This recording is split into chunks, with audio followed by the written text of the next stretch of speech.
नमस्कार, बहुत स्वागत है आप सभी का इंडिया न्यूज राजस्थान में। मैं हूं आपके साथ अपूर्वा। बुलेटिन की शुरुआत करते हैं। करौली हिंसा मामले में मुख्यमंत्री अशोक गहलोत ने साजिश की आशंका जताई है।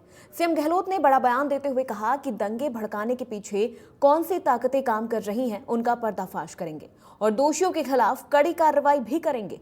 मुख्यमंत्री ने दंगों के पीछे बड़े षड्यंत्र की आशंका जताते हुए कहा कि तनाव पैदा करने के पीछे बड़ा षड्यंत्र सामने आ रहा है। राजस्थान में कानून का राज है और जो भी लोग इस घटना के पीछे जिम्मेदार हैं, उनके खिलाफ कड़ी से कड़ी कार्रवाई की जाएगी।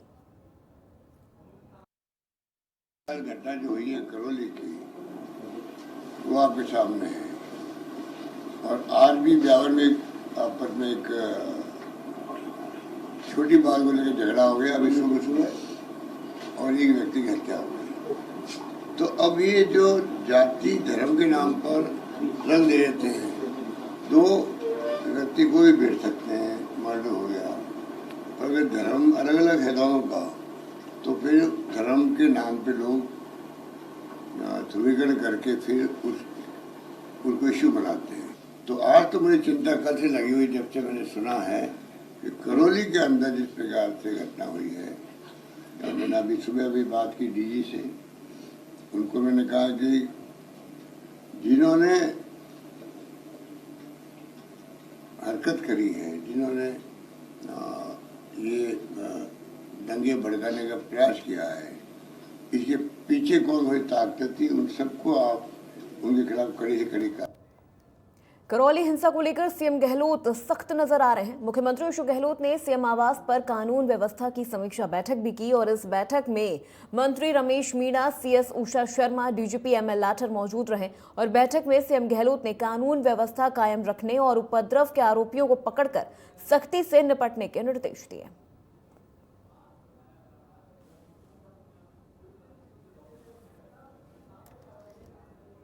मुख्यमंत्री अशोक गहलोत ने बाड़मेर में सर्किट हाउस में प्रेस कॉन्फ्रेंस की। इस दौरान सीएम गहलोत बीजेपी पर जमकर बरसे और बढ़ती महंगाई पर केंद्र सरकार को घेरा।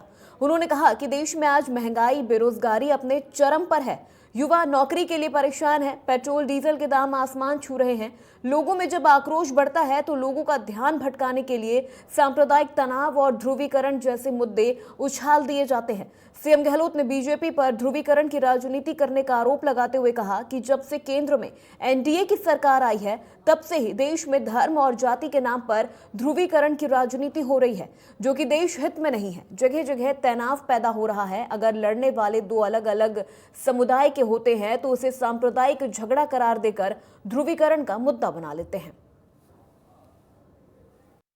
पूरा देश कह रहा था कि 5 चुनाव तक रोक लगाई हुई है कि पेट्रोल डीजल दाम नहीं बढ़ने चाहिए, रोक लगाई हुई है जिससे कि उनको नुकसान नहीं हो। और चुनाव खत्म होते ही ये प्राइस बढ़ेंगे और वही देश देख रहा है। तो देशवासियों को समझ में आना ही चाहिए कि इनका गवर्नेंस करने का तरीका क्या है। क्या आप चुनाव में लाभ उठाने के लिए आप रोक लगा दो और बाद में आप एक साथ में प्राइस बढ़ाना शुरू कर दो, 10 दिन से बढ़ रही प्राइस करीब। तो ये जो तरीका है, ये कोई गवर्नेंस का तरीका नहीं होता है। जो माहौल एनडीए गवर्नमेंट आने के बाद में माहौल सरचार बन गया देश के अंदर, प्रदेश के अंदर। और मेरा मानना है कि प्रधानमंत्री जी खुद को अपील करनी चाहिए देशवासियों को कि ये जो ध्रुवीकरण हो रहा है, ये उचित नहीं है। धर्म के नाम पर, जाति के नाम पर, ये देश हित में नहीं है। उसी कारण से जगह जगह पर तनाव। बीजेपी नेता रामलाल शर्मा ने कांग्रेस सरकार पर निशाना साधते हुए कहा कि कांग्रेस तुष्टीकरण की राजनीति करती आई है और इस वजह से अब पूरे देश में कांग्रेस सिमटती जा रही है। वहीं करौली की घटना को लेकर रामलाल ने सरकार को घेरते हुए कहा कि समुदाय विशेष के लोगों ने शांतिपूर्ण तरीके से निकाली जा रही रैली पर योजनाबद्ध तरीके से पत्थरबाजी की है। कांग्रेस पार्टी की नीति रही है तुष्टीकरण की राजनीति करना और तुष्टीकरण की राजनीति का परिणाम यह है कि कांग्रेस आज पूरे देश से सिमटती हुई नजर आ रही है। राजस्थान के अंदर भी कांग्रेस की सरकार आने के बाद में एक ने अनेकों घटनाएं इस प्रकार की घटित हुई है जो हम सबको शर्मसार करने वाली घटनाएं है। जयपुर के अंदर शास्त्री नगर के अंदर एक समुदाय विशेष के लोगों द्वारा गाड़ियों की तोड़फोड़ करना, मकानों के ऊपर पत्थर फेंकना और उसके बाद प्रशासन के द्वारा कोई कार्रवाई नहीं करना। और इसी तरीके से चाहे प्रतापगढ़ की घटना हो, चाहे डूंगरपुर बांसवाड़ा की घटना हो और अब चाहे करौली की घटना हो, करौली की घटना के अंदर भी जिस तरीके से एक स्थान विशेष के ऊपर समुदाय विशेष लोगों का इकट्ठा होना और उनके द्वारा लगातार पत्थरबाजी करना इस बात को साबित करता है कि योजनाबद्ध तरीके से शांतिपूर्वक निकाली जा रही बाइक रैली के ऊपर पथराव करने का काम समुदाय विशेष के लोगों के द्वारा किया गया है। लेकिन उसके बावजूद भी राजस्थान के अंदर गहलोत जी की सरकार उनके विरुद्ध कार्रवाई करना तो बहुत दूर की बात है। कम से कम सरकार शांति व्यवस्था बहाल रखे, इसके लिए तो प्रयास करना चाहिए। भारतीय जनता पार्टी के प्रदेश अध्यक्ष डॉक्टर सतीश पुनिया जी ने इस पूरे घटनाक्रम की जानकारी लेने के लिए एक 10 सदस्यीय जांच दल का गठन किया है। ये जांच दल अविलंब करौली जाकर सभी प्रताड़ित जो लोग हैं उनसे भी मुलाकात करेगा और इस घटना की वास्तविकता की जांच करके पार्टी के शीर्ष नेतृत्व को जांच रिपोर्ट सौंपने का काम भी करेगा। लेकिन सरकार जिस तरीके के हालात प्रदेश के अंदर बनाए हुए है, वो हालात इतने गंभीर है कि आने वाले समय के अंदर कोई विस्फोटक स्थिति नहीं हो जाए। तकनीकी शिक्षा और आयुर्वेद राज्य मंत्री डॉक्टर सुभाष गर्ग ने भरतपुर के रंजीत नगर कार्यालय पर जन सुनवाई दरबार लगाया। इस दौरान मंत्री गर्ग ने भरतपुर विधानसभा क्षेत्र से आए लोगों की समस्याओं को सुना और संबंधित विभाग के अधिकारियों को समाधान के निर्देश दिए। मंत्री गर्ग के जन सुनवाई दरबार में लोगों ने बिजली, पानी, सड़क अतिक्रमण के अलावा पुलिस से संबंधित शिकायतें भी दर्ज कराई, जिनका शीघ्र से शीघ्र समाधान कराने का मंत्री गर्ग ने आश्वासन दिया है।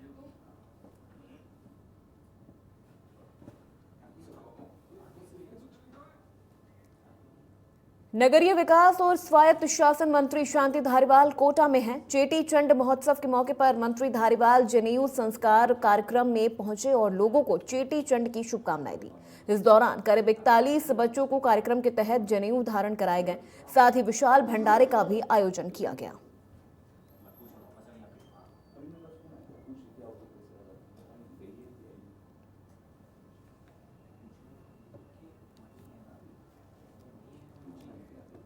जयपुर के आमेर महल में डिजिटल बाल मेला की ओर से shades of Covid painting exhibition का उद्घाटन हुआ। कला एवं संस्कृति मंत्री बीडी कल्ला और आरसीए अध्यक्ष वैभव गहलोत ने पेंटिंग एग्जीबिशन का उद्घाटन किया।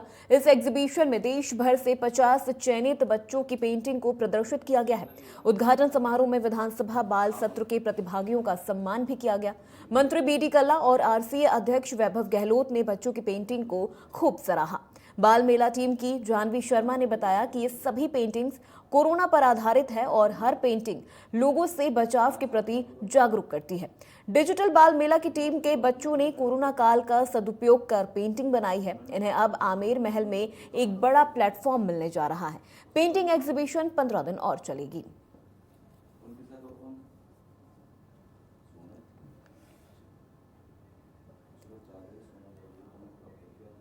यूडीएच मंत्री शांति धारीवाल की पहल पर कोटा को कैटल फ्री शहर बनाने और पशुपालकों के जीवन स्तर में परिवर्तन करने वाली न्यास द्वारा विकसित की गई देश की अनूठी देव नारायण एकीकृत आवास योजना का यूडीएच सचिव कुंजीलाल मीणा ने जायजा लिया। इस दौरान उन्होंने कहा कि देश ही नहीं बल्कि विदेशों में भी पशुपालकों के लिए ऐसी योजना नहीं है जहां पर एक ही स्थान पर पशुपालकों के लिए सभी सुविधाओं को विकसित किया गया हो। उन्होंने और क्या कुछ कहा, आइए आपको सुनवाते हैं। देवनारायण अपने आप में एक ऐसा शब्द है जो पशुपालकों को आकर्षित करता है। कोटा में जितने शहर के अंदर पशुपालन करने वाले भाई लोग हैं हमारे, जो दूध बेचते हैं, उन सबको एक जगह बसाने के लिए ये देवनारायण आवासीय पशु योजना बनाई है हमने। इसमें करीब 1200 प्लॉट बता रहे हैं मुझे अधिकारी, और करीब 700 प्लॉट तैयार हो गए। और इसका उद्देश्य 2 है।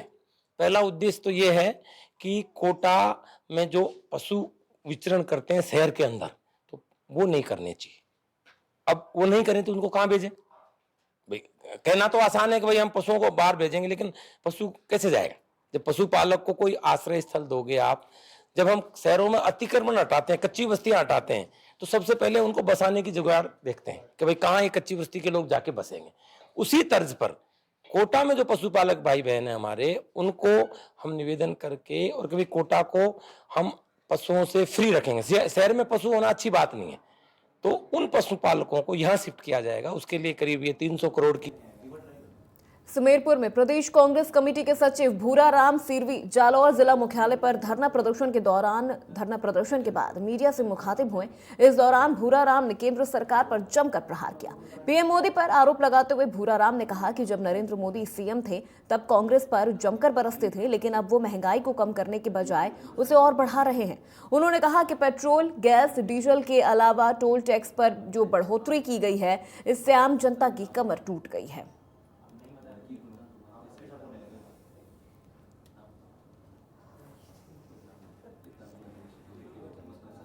जयपुर में एनएसयूआई ने महंगाई को लेकर अल्बर्ट हॉल पर जमकर प्रदर्शन किया। इस दौरान कार्यकर्ताओं ने स्कूटी को सड़क पर लेटाकर और सिलेंडर में माला पहनाकर प्रदर्शन किया।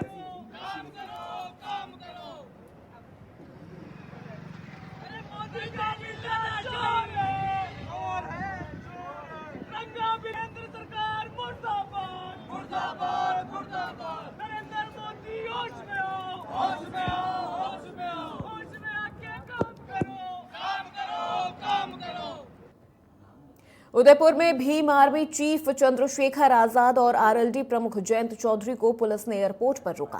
दोनों नेता पाली में जितेंद्र मेघवाल हत्याकांड में न्याय की मांग को लेकर पाली जा रहे थे। प्रशासन को सूचना मिलने के बाद आनन फानन में पुलिस के अधिकारी एयरपोर्ट पर पहुंचे। फिलहाल इन दोनों ही नेताओं को पुलिस ने एयरपोर्ट पर रोक कर रखा है। एयरपोर्ट पर चंद्रशेखर और जयंत को रोके जाने पर कार्यकर्ताओं ने जमकर नारेबाजी भी की। आपको बता दें कि जितेंद्र मेघवाल की 15 मार्च को दिन दहाड़े हत्या कर दी गई थी।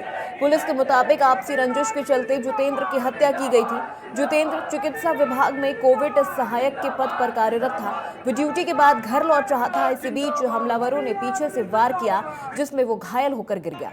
इसके बाद नीचे गिरने के बाद भी हमलावरों ने चाकू से कई जगहों पर वार किया। सूचना पर आई पुलिस ने जितेंद्र को अस्पताल में भर्ती करवाया, जहां उपचार के दौरान उसकी मौत हो गई थी।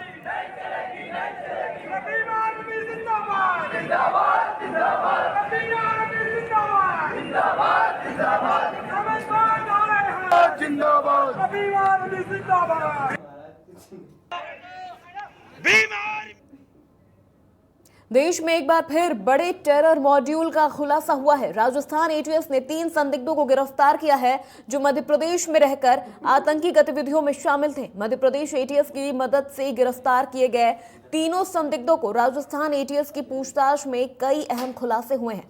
पूरे मामले की जांच के लिए एक एसआईटी टीम का भी गठन किया गया है, जो डीआईजी एटीएस की अगुवाई में जांच करेगी।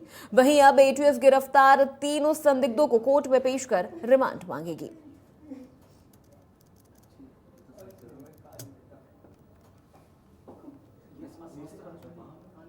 अजमेर के ब्यावर में 2 सब्जी विक्रेताओं के बीच गाड़ी हटाने की बात को लेकर मामूली विवाद हो गया। इस विवाद में एक सब्जी विक्रेता की मौत हो गई। दरअसल दोनों विक्रेताओं के बीच ठेला हटाने का जो विवाद था वो इतना बढ़ गया कि विवाद लड़ाई झगड़े के रूप में तब्दील हो गया। सब्जी विक्रेता के सिर पर लोहे के सरिये से हमला भी कर दिया गया और वो गंभीर रूप से घायल हो गया। इसके बाद उसे इलाज के लिए अस्पताल में भर्ती कराया गया, लेकिन इलाज के दौरान उसकी मौत हो गई। घटना के बाद मृतक के परिजन अस्पताल के बाहर धरने पर बैठ गए। इसको देखते हुए अस्पताल परिसर में भारी पुलिस बल का जाब्ता तैनात किया गया।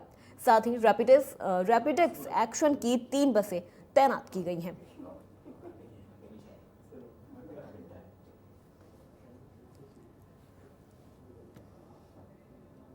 यूडीएच सचिव कुंजीलाल मीणा कोटा में मौजूद हैं। इस मौके पर उन्होंने निर्माणाधीन जय मिनेश आदिवासी यूनिवर्सिटी का अवलोकन किया। यूआईटी, ओएससी, आरडी मीणा सहित समाज की शैक्षणिक और सामाजिक समिति के सदस्य मौजूद रहे।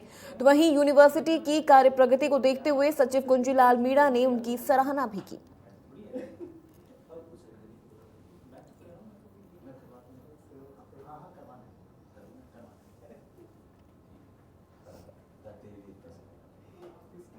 जयपुर में दौसा में महिला डॉक्टर अर्चना शर्मा के सुसाइड मामले को लेकर जेएमए सभागार में डॉक्टर्स की बैठक हुई। इस दौरान डॉक्टर्स ने कहा कि जब तक कार्रवाई नहीं होगी तब तक आंदोलन जारी रहेगा। साथ ही उन्होंने धारा 306 के तहत मुकदमा दर्ज करने की भी बात कही। इस दौरान बैठक में कुछ डॉक्टर्स की आपस में नोकझोंक भी हुई। दरअसल जब एक डॉक्टर ने अपना पक्ष रखा तो दूसरे पक्ष ने इसका विरोध किया।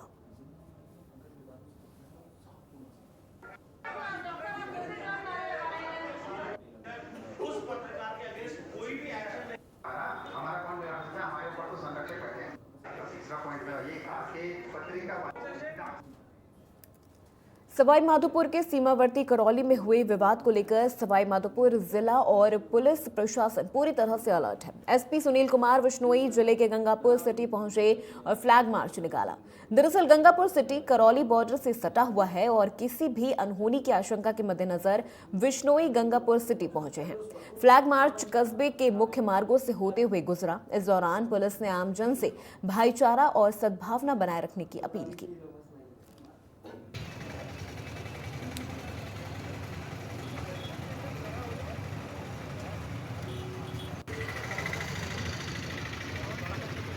को देखते हुए पूरे सवाई माधोपुर जिले में एहतियात बरती जा रही है।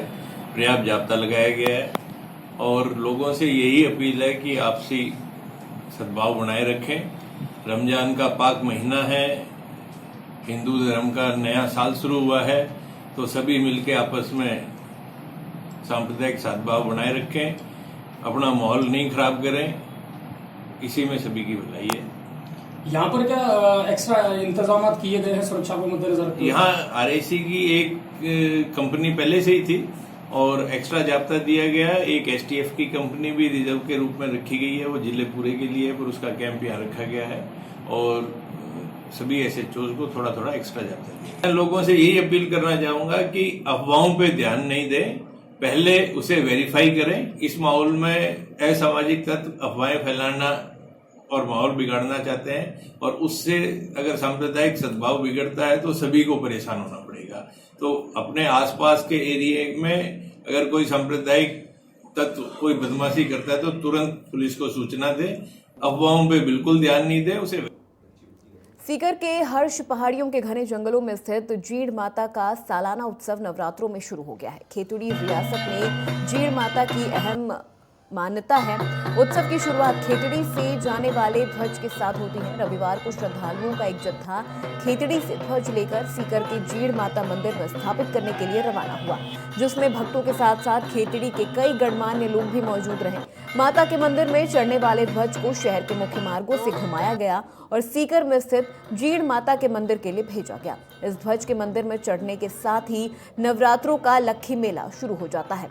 इस मौके पर लीलाधर सैनिस, अमित सैनी समेत कई लोग ध्वज यात्रा में शामिल रहे और ध्वज यात्रा का स्वागत किया।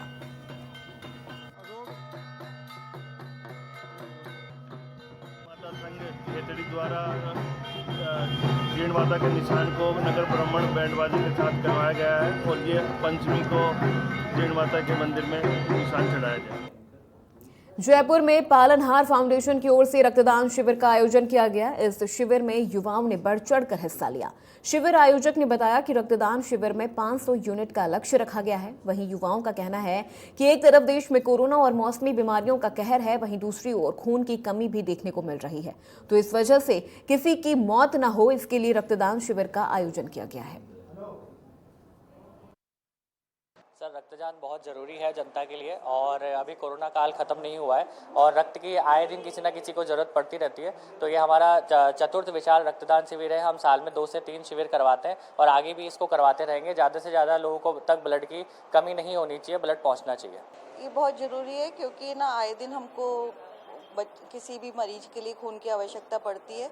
तो हम हर साल ना प्रकृति ना संस्थान का तुलसी ब्लड बैंक है, उसके द्वारा है ना ये आयोजन करते हैं और हमारा लक्ष्य रहता है कि हम ज़रूरतमंद को समय पे खून की उपलब्ध करवा सकें इस ब्लड डोनेशन कैंप। अगली खबर दौसा से है, जहां दौसा की बांदी कुई में बदमाशों के हौसले बुलंद दिखे। दरअसल बदमाशों की करतूत का एक वीडियो सोशल मीडिया पर वायरल हो रहा है। वीडियो में देखा जा रहा है कि कुछ बदमाश एक शख्स के साथ मारपीट कर रहे हैं। तीनों आरोपी पीड़ित की लात, घूंसों और डंडों से पिटाई कर रहे हैं। मारपीट में पीड़ित युवक के चेहरे और शरीर के कई अंगों पर चोट के निशान हैं। Viral video Alwar Sikandra mega highway पर दौसा के पास राजगढ़ का बताया जा रहा है। हालांकि इंडिया न्यूज इस वायरल वीडियो की पुष्टि नहीं करता।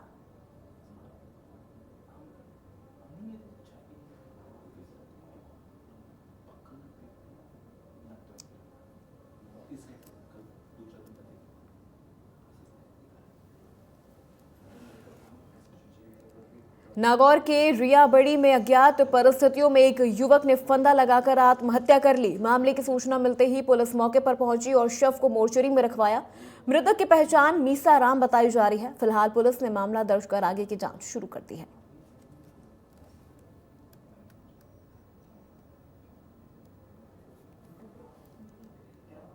खबर झुंझुनू के उदयपुर वाटी से है, जहां वार्ड 8 में 2 मंजिला निर्माणाधीन इमारत का अड्डा टूट गया। इस हादसे में अड्डे पर काम कर रहे कुछ लोग गंभीर रूप से घायल हो गए।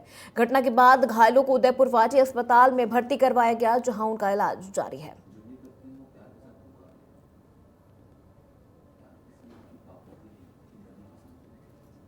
डूंगरपुर के हाउसिंग बोर्ड सेक्टर 7 में रविवार सुबह कार में आए एक साधु ने मंदिर का पता पूछने के बहाने एक शख्स के गले से 2 तोले सोने की चेन चोरी कर ली।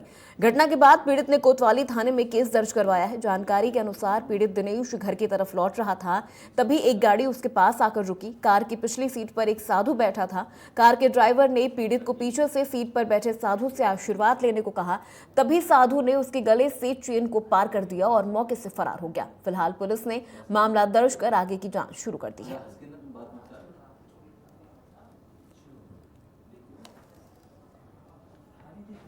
जयपुर के किशनगढ़ के रेनवाल में वन विभाग की लगातार कार्रवाई जारी है। सांभर के फुलेरा और जोबनेर में पिछले कई दिनों से राज्य वृक्ष खेजड़ी की अवैध कटाई हो रही है। मामले को लेकर जोबनेर सामाजिक संस्था के कार्यकर्ता राहुल शर्मा ने शुक्रवार को जयपुर कलेक्टर राजन विशाल सहित वन विभाग के अतिरिक्त मुख्य प्रधान संरक्षक केसी मीणा को ज्ञापन सौंपा था। वहीं दूदू रेंज परिक्षेत्र में वन अधिनियम 1953 के तहत कार्रवाई की और 3 खेजड़ी की लकड़ी से भरे ट्रैक्टर ट्रॉली को जब्त किया।